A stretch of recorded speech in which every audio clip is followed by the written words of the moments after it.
जय हिंद दोस्तों, इश्तियाक क्लासेस में आप सभी का स्वागत है। आज हम पढ़ने जा रहे हैं हमारा अतीत भाग 1 यानी कि क्लास 6 की एनसीईआरटी का पहला चैप्टर क्या, कब और कैसे और कहाँ। तो आपने देख ही लिया होगा ऊपर भी हेडलाइन में कि हम क्या पढ़ने जा रहे हैं। तो एक क्लास स्टार्ट करने से पहले एक छोटा सा कंसेप्ट मैं आपका क्लियर कर देता हूँ। हम इसमें पढ़ते हैं आरंभिक लोग। ये रहा आरंभिक लोग। तो ये आरंभिक लोग कौन है? एक क्वेश्चन तो आता है ना सभी के माइंड में, आप खास करके 6th क्लास के जो ये बच्चे होते हैं उन्हीं के दिमाग में आती है यार ये आरंभिक लोग कौन है। तो कोई फंडा नहीं है, सिंपल सा आरंभिक लोग जिन्होंने सबसे पहले आग का आविष्कार किया, जिन्होंने सबसे पहले कृषि किया, जिन्होंने सबसे पहले जानवरों को पालतू बनाया, जिन्होंने सबसे पहले घरों में रहने की शुरुआत की, उन्हें यानी कि जो सबसे पहले जो कार्य किए थे हमसे हमारे पूर्वज, जिन्होंने शिकार करना, खेती करना या फिर जानवरों को पालतू बनाना इत्यादि कार्यों का जो शुरुआत किया था उन्हीं को ही आरंभिक लोग कहते हैं। तो फिर आपके भी दिमाग में एक छोटा सा क्वेश्चन आता ही होगा कि आखिर ये आरंभिक लोग क्या सिर्फ भारत में ही थे? तो जी नहीं। अगर हम बात करें, अगर इतिहास के पुराने इतिहासकारों की बात करें तो उनका कहना है कि जो मानव विकास की उत्पत्ति है वो अफ्रीका के इथियोपिया नाम के एक देश से होता है। लेकिन आज के जो इतिहासकार हैं वो कहते हैं ये सिर्फ एक तथ्य है, लेकिन ऐसा नहीं है। तो फिर भारत में जो आरंभिक लोग थे तो क्या ये अचानक ही सारे आरंभिक लोग थे? तो जी नहीं। हम 3 काल को देखते हैं, पूरा पाषाण काल, ये पाषाण काल, मध्य पाषाण काल और नवपाषाण काल। नवपाषाण काल एक ऐसा काल होता है जिसमें मनुष्य जो है कृषि का विकास कर देते हैं, रहने के लिए अच्छा स्तर के घर बनाना शुरू कर देते हैं, खाने पीने के लिए अच्छे स्तर का भोजन ग्रहण करते हैं। तो ठीक इसी प्रकार से नवपाषाण काल एक ऐसा काल मान सकते हैं जहां आरंभिक लोगों की शुरुआत हुई थी। तो फिर आप कहोगे कि फिर ये मध्य पाषाण काल और पूरा पाषाण काल क्या था? तो ये इनमें भी मनुष्य थे, लेकिन अभी इनके दिमागों का विकास नवपाषाण काल के लोगों जितना नहीं हुआ था। समझने में क्या कहना चाहता हूं? तो ठीक है, तो चलते हैं एक फैक्ट और आपको बता देता हूं। अगर मान के चलिए, अगर हम 3 काल बांटते, जैसे कि पाषाण काल, मध्य पाषाण काल और नवपाषाण काल, तो तीनों काल जो है ना ये अलग अलग काल हैं। अगर जहां भारत के अंदर अगर मान के चलिए हम मध्य प्रदेश की बात करते हैं जिसमें नर्मदा, अभी पढ़ेंगे 2 मिनट में, अगर नर्मदा की बात करते हैं तो क्या नर्मदा नदी के पास मान के चले अगर ये नवपाषाण काल जो आरंभिक लोग थे तो फिर क्या पूरे भारत में नवपाषाण काल था? तो नहीं। अगर मान के चले मध्य पाषाण में अगर नवपाषाण का मध्य प्रदेश में अगर नवपाषाण काल था तो हो सकता है कश्मीर में वही मध्य पाषाण काल रहा हो या ये पूरा पाषाण काल रहा हो। यानी कि काल इकट्ठे नहीं आए थे, जिसे हम संक्रमण का काल कह सकते हैं। यानी कि जब मध्य पाषाण काल जा रहा था और नव पाषाण काल की शुरुआत हो रही थी, यानी कि जो बीच का जो काल होता है ना उसी को हम संक्रमण का काल कहते हैं। तो उम्मीद है आप छोटा सा फैक्ट समझ गए होंगे। तो चलिए अब क्लासेस स्टार्ट करते हैं। तो कहानी शुरू करते हैं कि मैं आपको दिखाता हूं कि पहला चैप्टर जो है उसमें क्या कहा गया है कि कैसे पता लगाए कि अतीत में क्या हुआ था। आखिर अतीत है क्या? यानी कि जो आज से 10 साल पहले या जो कल बीत चुका है उसी को अतीत कहा जाता है। सिंपल सी बात है। इसमें बहुत अच्छा कहा गया है कि कैसे पता करें। तो उसके लिए हम रेडियो सुन सकते हैं या टेलीविजन देख सकते हैं या अखबार पढ़ सकते हैं आखिर कल क्या हुआ था। लेकिन इसमें है कि अतीत आखिर है क्या, अतीत के बारे में हम कैसे जान सकते हैं। तो इसमें सिंपल सी बात कही गई है कि वे लोग क्या खाते थे जिससे हम अतीत का पता लगा सकते हैं, या फिर वो किस प्रकार से व्यापारी करते थे, या फिर वो किस प्रकार से रहते थे। इस प्रकार से हम अतीत का पता कर सकते हैं। लेकिन अगर हम चैप्टर की बात करें तो चैप्टर की जो शुरुआत है सबसे पहले शुरुआती है नर्मदा नदी से। तो हम जानते हैं अब नर्मदा नदी के बारे में। तो दोस्तों नर्मदा नदी ये मान के चलिए ये है अपना ये प्रायद्वीप वाला हिस्सा, ये है अपना मध्य प्रदेश वाला हिस्सा, और ये जो है ना ये विंध्या का पर्वत है और ये जो है सतपुड़ा का पर्वत है। इन दो के बीच में ना यहाँ पे नर्मदा का नर्मदा नदी है। तो यहाँ पे आरंभिक लोग आए थे उस समय। तो ये जो आरंभिक लोग थे ना, तो यहीं पे आरंभिक लोग आए थे। तो अब पहले हम जानते हैं नर्मदा नदी के बारे में। तो नर्मदा नदी भारत की तीसरी सबसे बड़ी नदी है, नर्मदा नदी। अब कौन सी, इससे दूसरी कौन है? गोदावरी और कृष्णा के बाद तीसरी सबसे बड़ी है नर्मदा नदी। अगर हम इसकी शुरुआत की बात करें तो मध्य प्रदेश के उद्यम से शुरू होती है और गुजरात के खंभात की खाड़ी पे जाती है, यानी कि अरब सागर की ओर। अगर नर्मदा की बात करें तो नर्मदा नदी को उस समय हम जीवन रेखा भी कहा जाता, जीवन रेखा भी कह सकते। क्यों? क्योंकि उस समय आरंभिक लोग वहां पर ही आके बसे थे, जिससे उनका गुजारा बसर हो सके। इसे हम रेवा नदी के नाम से भी जानते हैं। अगर हम इसकी लंबाई की बात करें तो 1312 किलोमीटर की लंबाई है। तो क्या है ये, आखिर इसकी कहानी क्या है? कुछ समझ में नहीं आया आखिर मैटर। तो नर्मदा नदी के पास ही जो है ना कई लाख वर्ष पूर्व लोग जो है ना रहने लगे थे। यानी कि जो आज हम भारत में देखते हैं कि मध्य प्रदेश में काफी सारे लोग रहते हैं, फिर चाहे हम यूपी देख ले या भारत के कोई सा भी राज्य देख ले, काफी सारे लोग रहते हैं। लेकिन उस समय जो है ना, अतीत की बात करूं मैं, अतीत में जो है ना नर्मदा नदी के पास ही जो है ना कई लाख वर्ष पूर्व लोग रहते थे। और ये जो लोग रहते थे ना, इन्हीं में से कुछ ऐसे भी लोग थे जो कि कुशल संग्राहक लोग थे। यानी कि इन्हीं आरंभिक लोगों में से कुछ कुशल संग्राहक लोग थे। अब ये कुशल संग्राहक लोग क्या है? आरंभिक लोग तो समझ में आते जो पहले आए थे, लेकिन ये कुशल संग्राहक लोग क्या है?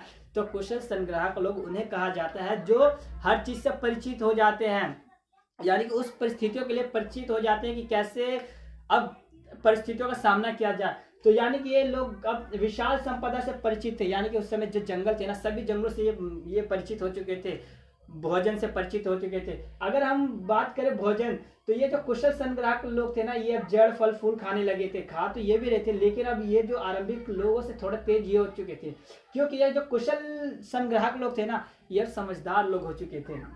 तो इन्हीं में से जो ये भोजन की बात करें तो भोजन में खाते क्या थे? तो ये जड़ फल फूल शिकार करते थे। तो ये इनका भोजन हुआ करता था। तो समझ गए होंगे कि नर्मदा नदी की कहानी क्या है। कुछ नहीं है, यहाँ पे आपने देख ही लिया। अगर हम बात करें कीर्थर पहाड़ियों की, तो आखिर ये कीर्थर पहाड़ियां क्या है, किधर है? तो ये है अपना प्रायद्वीप वाला हिस्सा, ये है अपना कश्मीर वाला हिस्सा, ठीक है। ये है, अगर हम बात करें तो ये अपना कौन सा हिस्सा है, कोई बता सकता है? बिल्कुल ये है पश्चिम वाला हिस्सा। तो इस साइड वाला जो एरिया है ना, ये यानी इस यहाँ पे जो है ना कीर्थर की पहाड़ियां है, ध्यान रखना कीर्थर की पहाड़ियां, जो ये पश्चिम वाला हिस्सा है ना, इसके यहाँ पे है कीर्थर की पहाड़ियां। तो यही बात कहा गया है, कीर्थर की पहाड़ियों का पता लगा। अब हम पाकिस्तान की तरफ निकले हुए हैं भारत से हटके। तो इसमें क्या 8000 वर्ष पूर्व लोग, यानी कि कीर्थर पहाड़ियों के पास ना 8000 वर्ष पूर्व लोग यहाँ पे रहने लगे थे।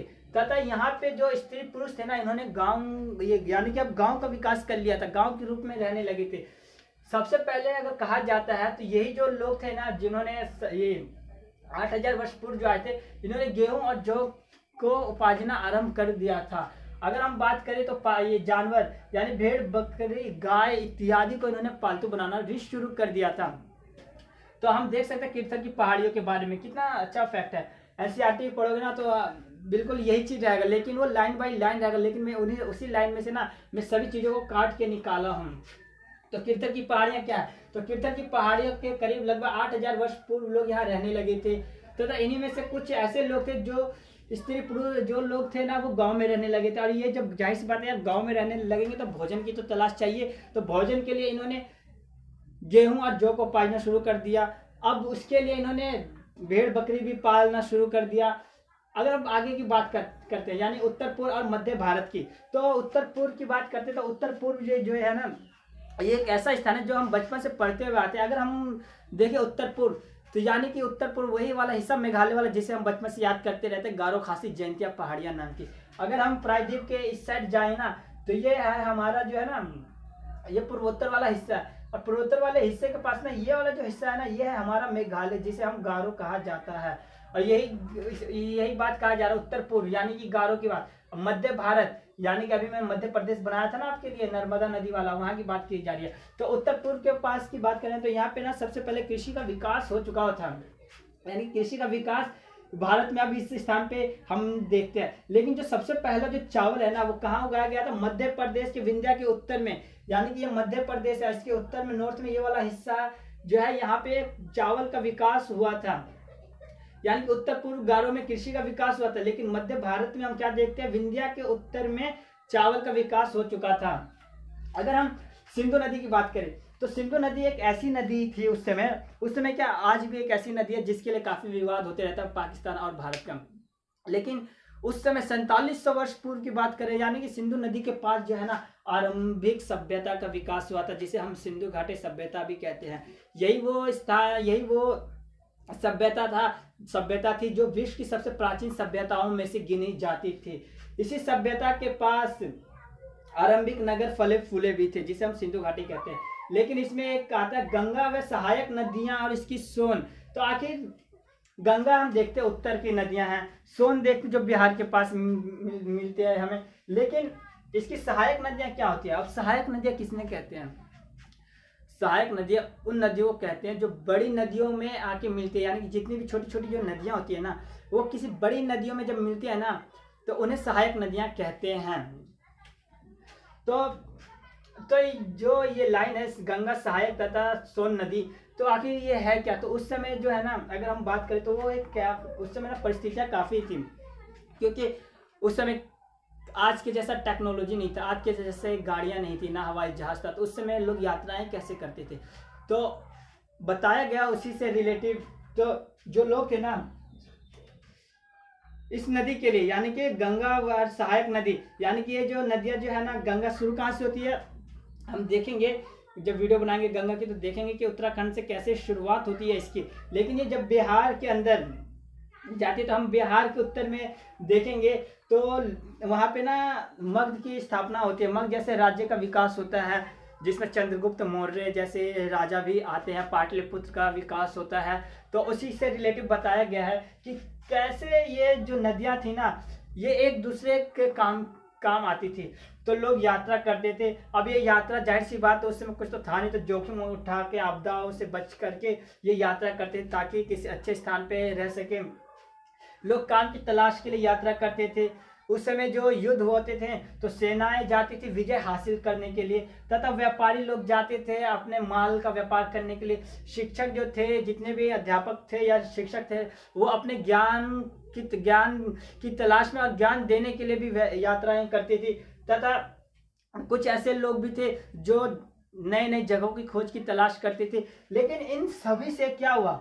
इन सभी को अगर गौर से देखें, मिला के देखें तो एक संस्कृति का विकास होता है। मान के चलिए अगर अरब से ही कोई आता है हिंदुस्तान में तो उसकी संस्कृति हिंदुस्तान में आती है, और हिंदुस्तान की जो संस्कृति है वो उससे मिलती है उस व्यक्ति से, और वो व्यक्ति फिर अपने अरब में जा करके हिंदुस्तान की संस्कृति बताता है, जिससे संस्कृति का आदान प्रदान होता है।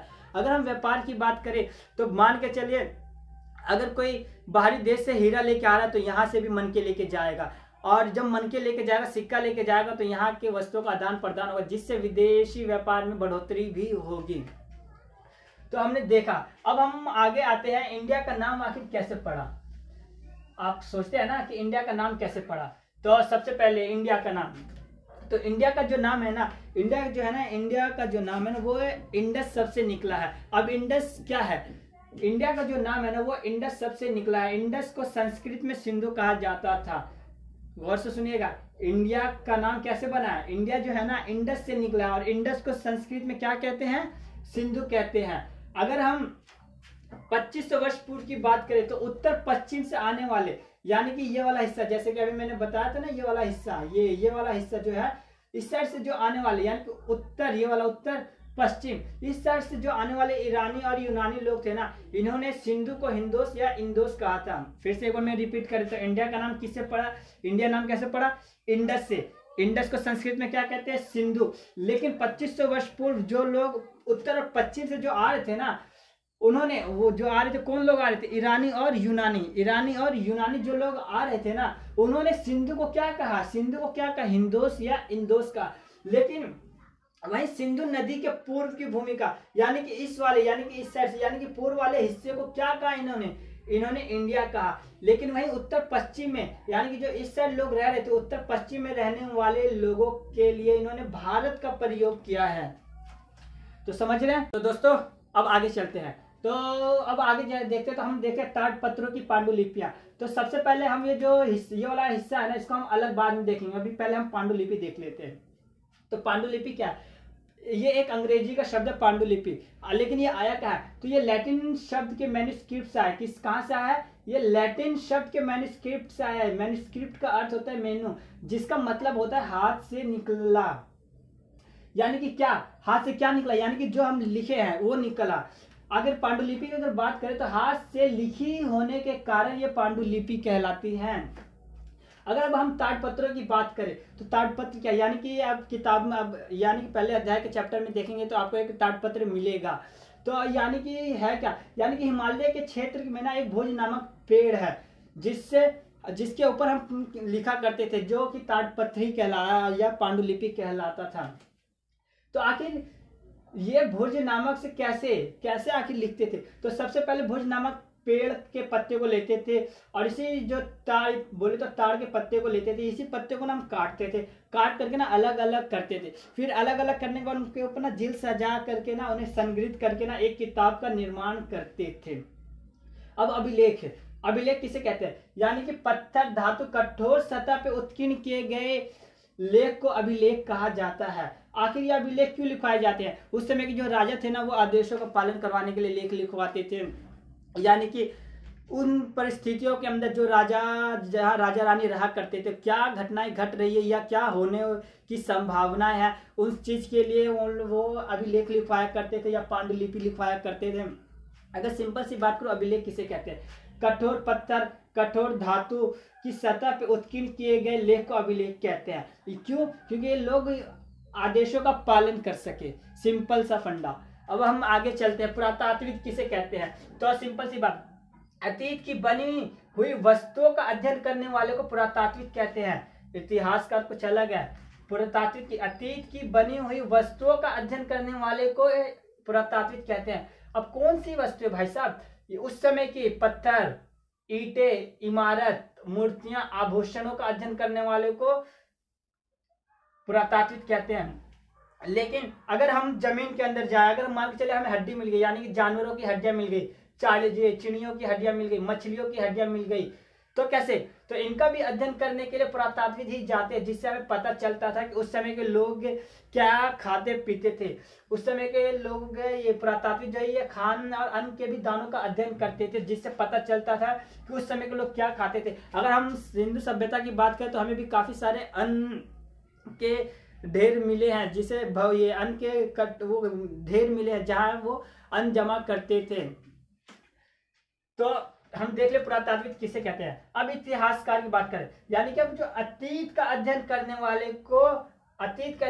वाले को इतिहासकार कहते हैं। फिर से एक बार, पुरातात्विक किसे कहते हैं? जो वस्तुओं का अध्ययन करते हैं। ध्यान रखना दोस्तों, काफी कंफ्यूजन होता है इतिहासकार और पुरातात्विक में। पुरातात्विक उसको कहते हैं जो अतीत की वस्तुओं का अध्ययन करते हैं, लेकिन इतिहासकार उसे कहते हैं जो स्रोतों की सहायता से अध्ययन करते हैं। यानी कि पुरातात्विक अतीत की बनी वस्तुओं का अध्ययन करते हैं, ओके। इतिहासकार अतीत के अध्ययन करते हैं, यानी कि किताबों से। यानी कि हम इतिहासकार इसको भी कह सकते हैं, यानी कि ये भी अध्ययन कर इतिहासकार कह सकते हैं, लेकिन ये स्पेशल अध्ययन करते हैं। और इतिहासकार भी स्पेशल अध्ययन करते हैं, यानी कि ये अतीत के अध्ययन करते हैं। यानी कि हमारे पास एक किताब है, मान के चलिए एक ऋग्वेद है, तो ऋग्वेद का जब हम अध्ययन करते हैं ना, तो हम उससे पता करते हैं कि उस समय का समाज कैसा था, काल कैसा था, लोगों की आर्थिक व्यवस्थाएं कैसी थी। तो ये एक इतिहासकार का कार्य है जो अध्ययन करते थे, ताकि हम उसको पुनर्निर्माण कर सके। लेकिन पुरातात्विक, फिर से मैं कह रहा हूँ, पुरातात्विक वस्तुओं का अध्ययन करते थे, समझ रहे हो ना, वस्तुओं का अध्ययन करते थे, जबकि इतिहासकार स्रोतों की सहायता से चीजों का अध्ययन करते थे। तो दोस्तों, उम्मीद है कि आपको ये वीडियो अच्छी लगी होगी। प्लीज लाइक और सब्सक्राइब जरूर करें दोस्तों, और कमेंट में बताएं कि वीडियो कैसी लगी। धन्यवाद।